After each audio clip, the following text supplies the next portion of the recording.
Sailing past Santa Rosa Island. Right there. There's the tender.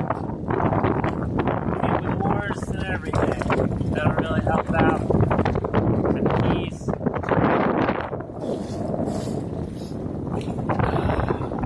Left Pensacola a couple hours ago.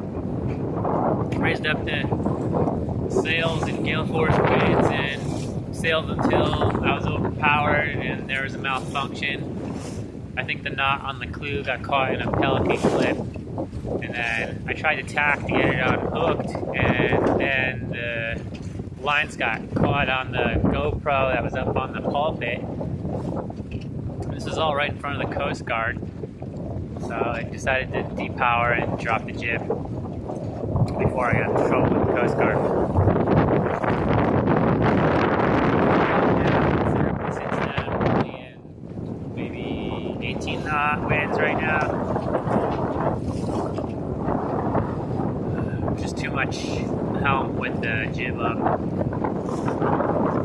was getting splashed quite a bit. It's about 50 degrees out now.